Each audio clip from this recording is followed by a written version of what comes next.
Bismillahirrahmanirrahim. Assalamualaikum warahmatullahi wabarakatuh. Pada pertemuan kali ini melanjutkan materi sebelumnya, yaitu analisis rasio, yang mana sudah kita pelajari ya untuk analisis rasio likuiditas dan juga solvabilitas.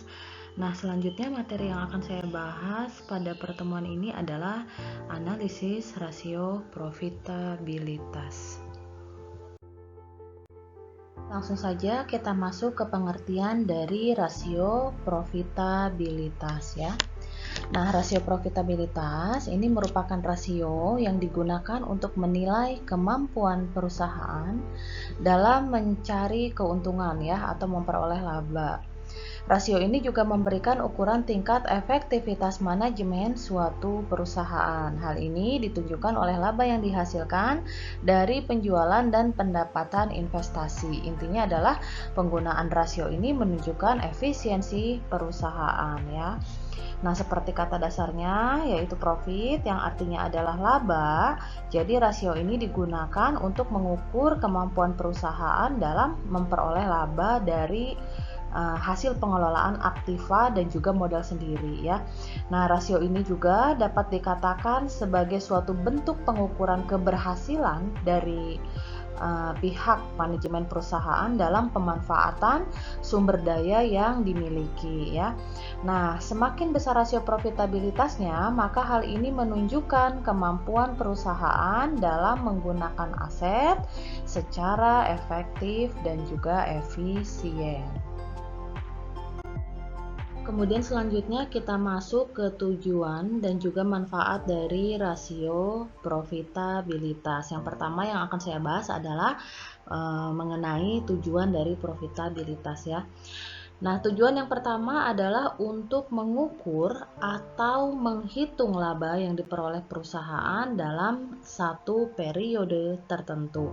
Nah, dari laba inilah yang nantinya akan menentukan besarnya dividen yang dibayarkan kepada pemegang saham. Semakin tinggi laba yang diperoleh, maka tentu saja akan semakin tinggi pula dividen yang akan dibayarkan, begitu ya. Nah, hal ini tentu saja akan mempengaruhi nilai dari perusahaan itu sendiri. Kemudian yang kedua adalah untuk menilai posisi laba perusahaan tahun sebelumnya dengan tahun sekarang. Dalam hal ini, rasio profitabilitas tentu saja bertujuan untuk mengetahui tingkat kemampuan ya dari suatu perusahaan dengan menghasilkan laba dalam satu periode tertentu yang kemudian nantinya akan dibandingkan dengan perolehan laba di tahun sebelumnya ya, sehingga dapat dinilai posisi laba perusahaan dari tahun ke tahun. Kemudian yang ketiga yaitu untuk menilai perkembangan laba dari waktu ke waktu. Nah, karena profitabilitas ini merupakan suatu ukuran keberhasilan manajemen perusahaan ya dalam mengelola sumber daya atau aset yang dimiliki, maka penilaian terhadap perkembangan laba dari waktu ke waktu tentu saja sangat penting untuk diperhatikan. Kenapa demikian? Hal ini tentu saja dilakukan ya untuk mempertahankan kelangsungan hidup dari perusahaan yang dikelola. Nah, selain tujuan, ada juga manfaat dari rasio profitabilitas ya, yaitu yang pertama adalah mengetahui besarnya tingkat laba yang diperoleh perusahaan dalam satu periode. Ini jelas ya, seperti tujuan dari profitabilitas adalah untuk mengukur atau menghitung besarnya laba yang diperoleh ya. Nah, kemudian yang kedua adalah mengetahui besarnya laba bersih sesudah pajak dengan modal sendiri. Nah, hal ini berkaitan dengan jumlah dividen yang nantinya akan dibagikan kepada para pemegang saham. Kemudian yang terakhir adalah mengetahui produktivitas dari seluruh dana perusahaan yang digunakan baik modal sendiri maupun pinjaman. Nah, kembali lagi ke fungsi dari profitabilitas ini. Tentu saja adalah untuk mengukur sejauh mana pihak manajemen perusahaan mampu atau dapat mengelola aset atau sumber daya yang dimiliki ya oleh perusahaan secara efektif dan juga efisien ya. Kemudian selanjutnya ada bentuk-bentuk atau jenis-jenis rasio profitabilitas ya, sama halnya dengan likuiditas dan juga solvabilitas ya. Di profitabilitas ini juga ada beberapa jenis dari rasionya. Yang pertama adalah profit margin atau profit margin on sales ya. Profit margin ini dibagi menjadi dua, nanti ada gross profit margin ya atau margin laba kotor, dan juga net profit margin atau margin laba bersih. Kemudian yang kedua ada return on investment atau pengembalian investasi atau disebut juga dengan return on asset ya. Kemudian yang ketiga ada return on equity atau pengembalian ekuitas atau modal sendiri. Jadi dari pengelolaan modal sendiri berapa sih pengembalian yang diperoleh gitu ya. Kemudian yang terakhir adalah laba per lembar saham. Mari kita bahas satu persatu pada slide berikutnya. Yang pertama ada profit margin atau margin laba. Rasio ini digunakan untuk mengukur margin laba atas penjualan ya. Nah, profit margin ini dibagi menjadi dua, yaitu gross profit margin atau margin laba kotor, dan yang kedua adalah net profit margin atau margin laba bersih. Untuk mengukur margin laba kotor ini ya, yang pertama yang gross profit margin. Ini rumus yang digunakan adalah laba kotor dibagi dengan penjualan. Yang mana laba kotor ini kan diperoleh dari penjualan bersih dikurangi dengan harga pokok penjualan ya. Nah, pengukuran ini bertujuan untuk mengetahui besarnya prosentase laba kotor atas penjualan ya, dan juga sebagai cara untuk penetapan harga pokok penjualan itu sendiri.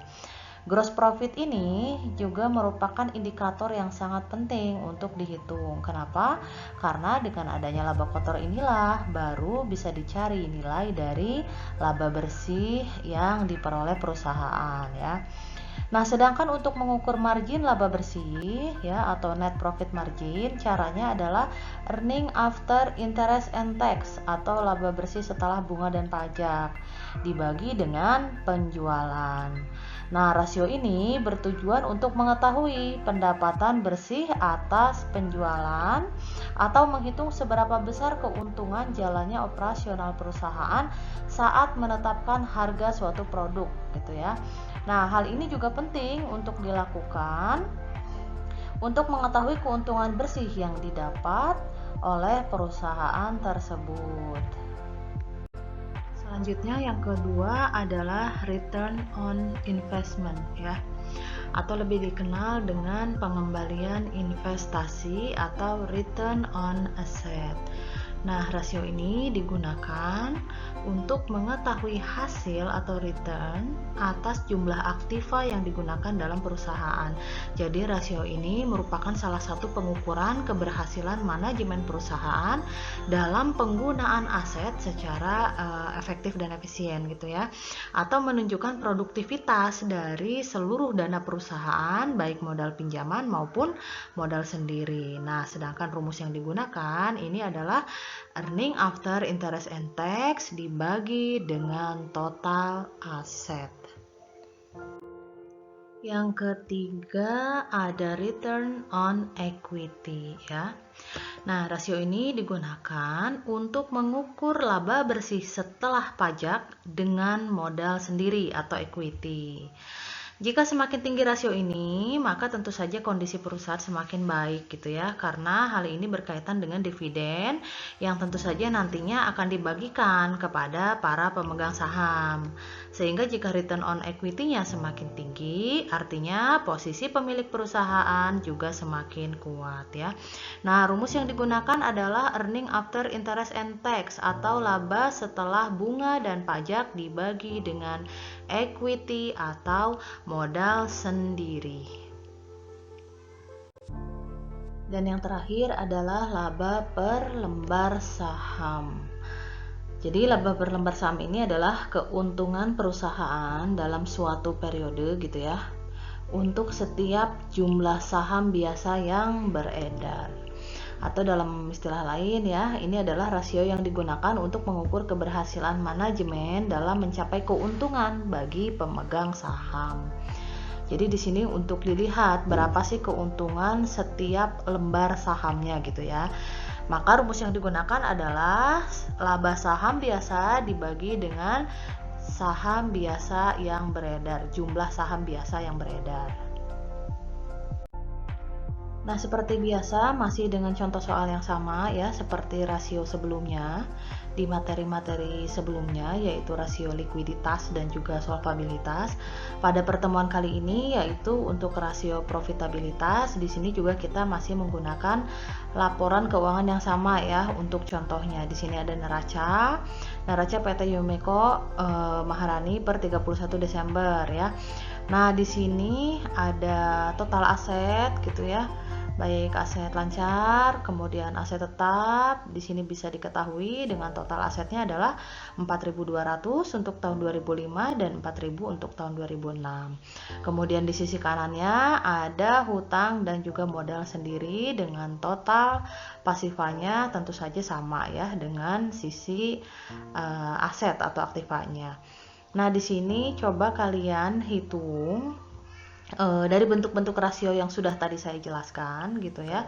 Kemudian nanti coba untuk diinterpretasikan. Nanti di akhir akan saya buat kolom hasil akhir ya, atau perhitungan akhir dari bentuk-bentuk rasionya. Tinggal disesuaikan saja. Kemudian selanjutnya laporan keuangan yang kedua tentu saja ada laba rugi ya.